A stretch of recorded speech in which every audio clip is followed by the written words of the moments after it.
Hello friends, in the last video, part 2 of the financial expert by R K Narayan, we have seen that how Margaya hits his fortune by publishing a book with Madan Lal, and his son didn't clear the matriculation.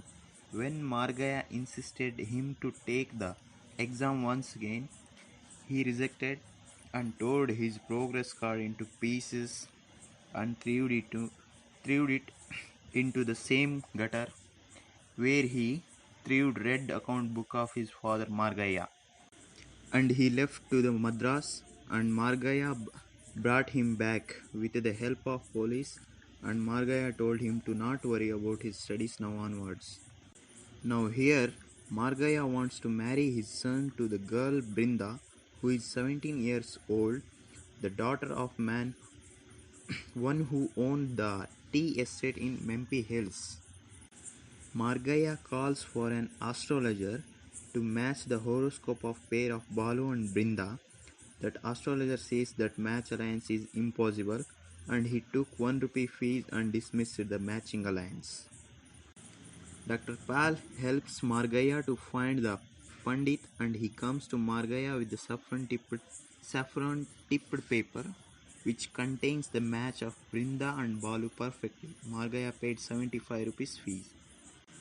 Balu and his wife were settled in lovely extension. Margaya wants to draw Dr. Pal away from his son, but Dr. Pal sought his help in attracting deposits from black market on the promise of 29% interest of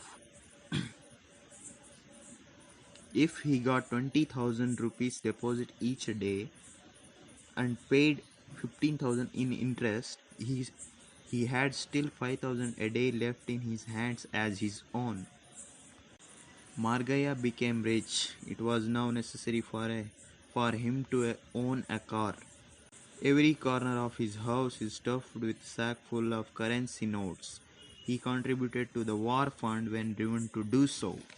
His wife Meenakshi was unhappy at his training himself so much because of in making money business. One day Margaya visited his son in Lowly Extension. He found Brinda and her child. Brinda could not hold back her tears while narrating Balu's nocturnal activities. When Margaya got out of the gate, he found that car halting in front of him, out of which Balu emerged. His companions were Dr. Pal and a couple of women. The enraged Margaya pulled Dr. Pal out of the car and beated him. He beated him and dismissed 2 women with contempt. The next day, Dr. Pal, with a bandage to the face, whispered to all the sundry that things were not going well with the Margaya's concern.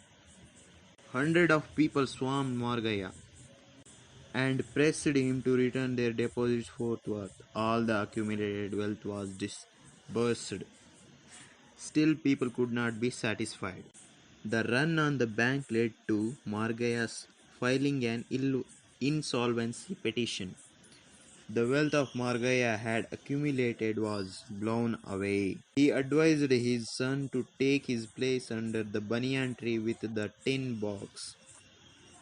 When Balu hesitated to do for the fear of what people would say about it, the main theme of the novel is lust for money, and this is how the novel ends.